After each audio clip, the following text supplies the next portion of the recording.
All right, our final mini tutorial for Tuesday is going to be Zhang, who has been our main lead organizer here at IIT, has helped get the space, helped get the dinner together last night, just been tremendous in getting this conference moving. She's going to talk to us about another DM data management backing that she helped develop called DMNetwork. Thank you, Zhang. Okay, I'll just give a very brief introduction for the DMNetwork. This is a relatively new class, actually only a few years. I tell you what it is, how to use it, and hopefully get more user about it. So far, mainly have been used in-house by our own.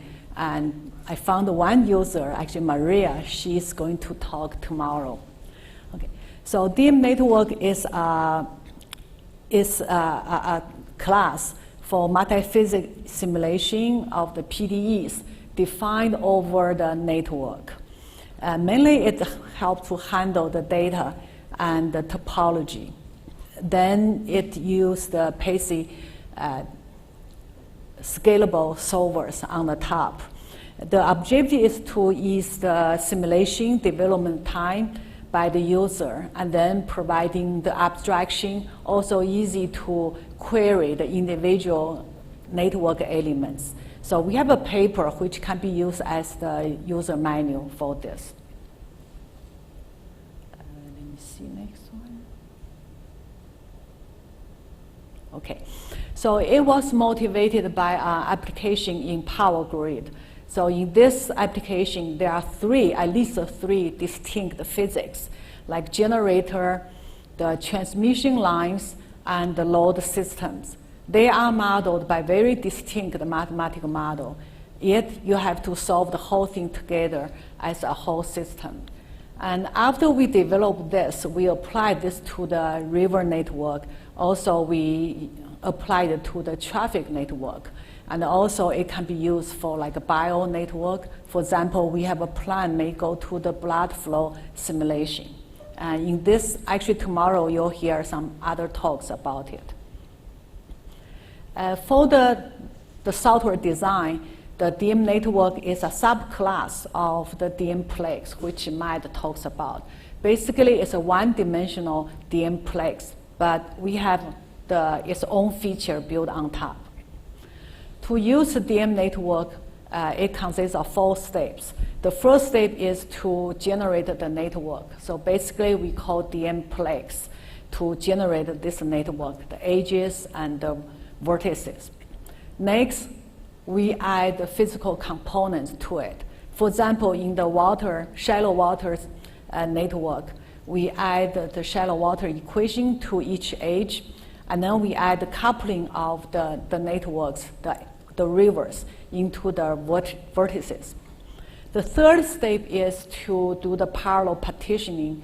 Usually we use external packages, for example, Prometheus, which partition the network and the components on the top according to the network connectivity and also the workload.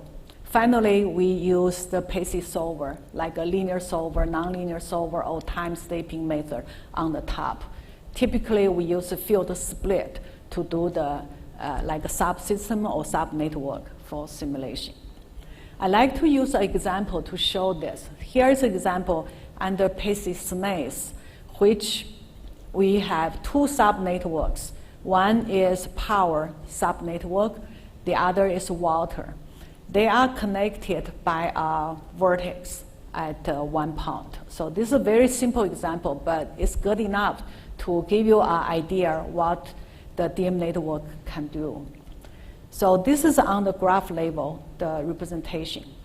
At the mathematical side, we use 2 subvectors representing 2 different subsystems, the power and the water. And then the function evaluation. So we assume 2 different engineering groups. The power engineers do their work, water engineers do theirs, and then there's some minimum communication between them. They understand each other at the interface between those. So the function evaluation, the power engineer will do their function evaluation, and the same with the water. And then there's a coupling part. So overall, we have a nonlinear system called fx equal to 0. To solve this, we create 3 nonlinear solvers. We call the SNACE underscore power, SNACE underscore water, and then formulate them together.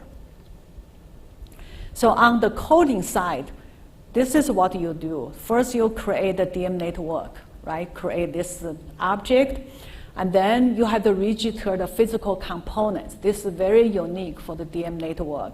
So in this case, we have a component for the power, we have components for the water. You just register them one by one. And then we have 2 different subnetworks. You add subnets one by one to the DMNetwork. This is the way we tell them how many, the number of subnetworks, we add them to it.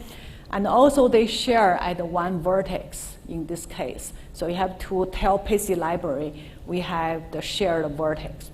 And then we call the layout setup. So layout setup basically just set up the network. The PETSc library only see one global network. It doesn't know the physics. So then we have to add the components one by one. So here tells we first access like a subnetwork, this is a power network, and then we add the components, the power component to it. We do the same thing for the water, and then we query the shared vertex. We add the component associated with the shared vertex. Finally, we call DM setup. At this stage, remember we already have a network, but at this stage we set up DMNetwork, which has the physical components over it.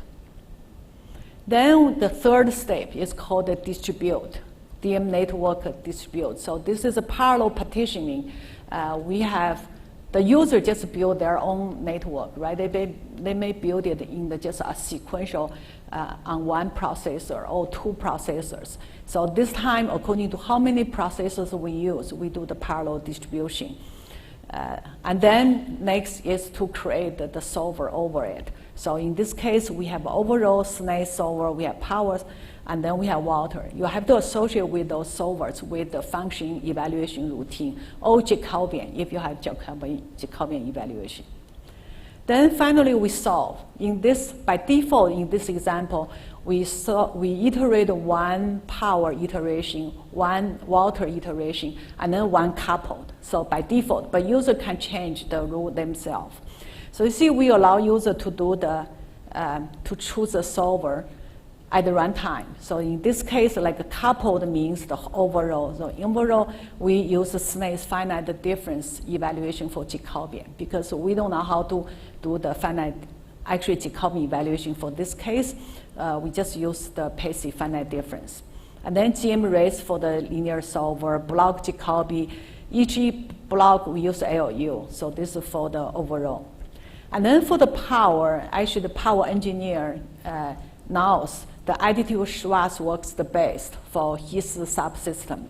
And also he wrote analytical Jacobian, so we don't need to do finite difference. We have analytical Jacobian for power subsystems.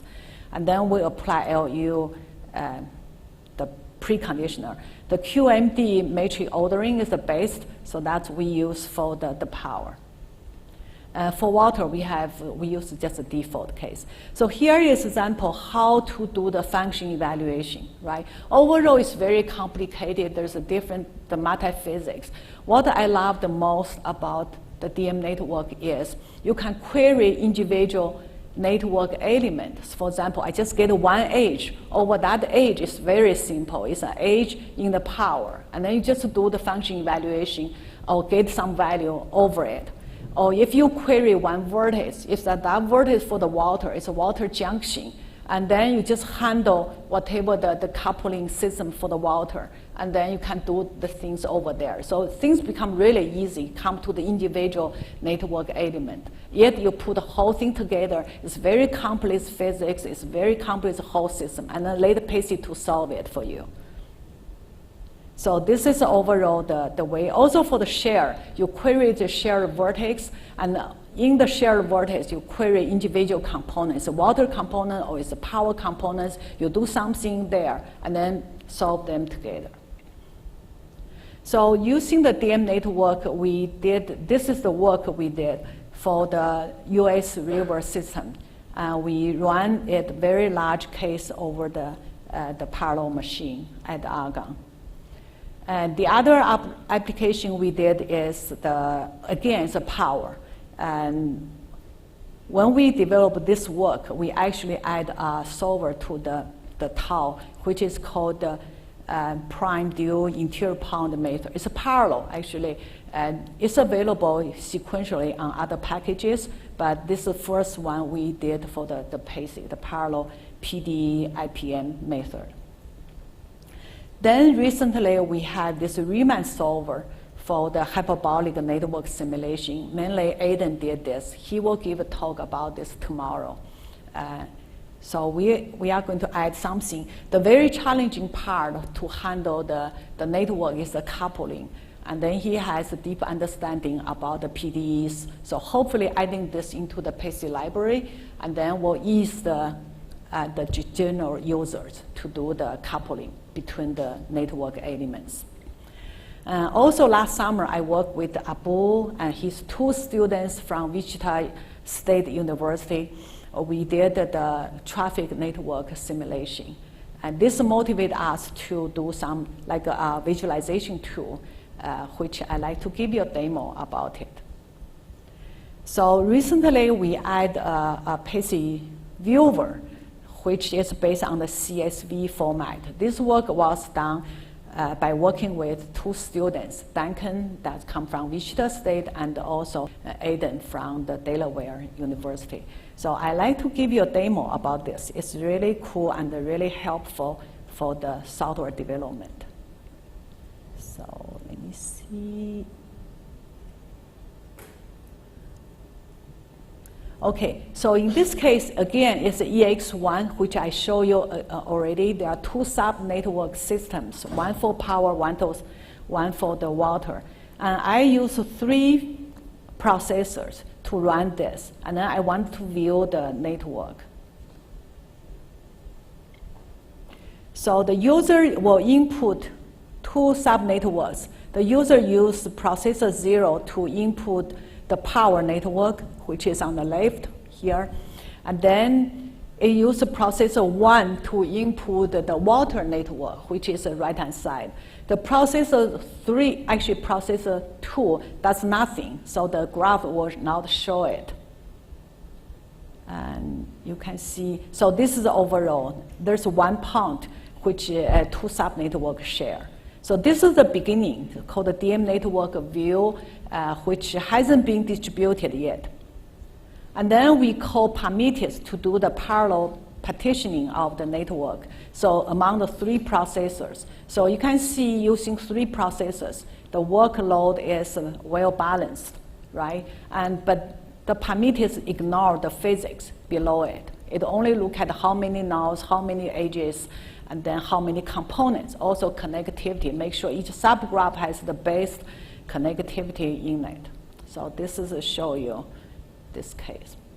And also lately we added the coloring to it. So let me see to run the next case. Okay, in this case, we add the coloring. So you can see the vertex, the coloring represents the snake's convergence. Red color means it's converged, almost a 0 value. So you can see on different nodes and the color is changing. So user can use the color to represent other things, like a traffic flow. We use the color to represent the profits on the nodes. You can use color to represent the edges. So it's done. So after several iterations, it converges. So this is a DMNetwork, and I encourage you to try it if you have application which is built over the network, also the PDEs. If you have any question, talk to us. The close relation with the users help us to further develop this. So that's all. Thank you.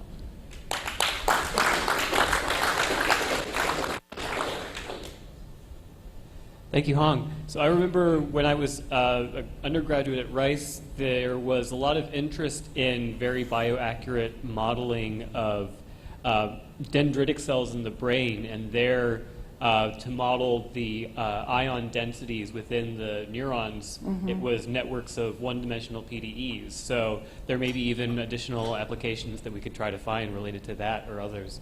I really liked seeing the constrained optimization work that you did. The types of constraints, are they constraints that are, each constraint is associated with a vertex or an edge, or are they sort of summation constraints over the whole network? Well, the constraint optimization actually has nothing to do with the network. Okay. So it's just a particular application. The student has this power grid. So he built the application over the power grid. And then it's an optimization problem.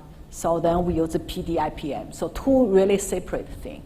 Understood. The constraint, I see the interest on the PDIPM. Unfortunately, I'm not expert there. So we virtually just look at the IOPT.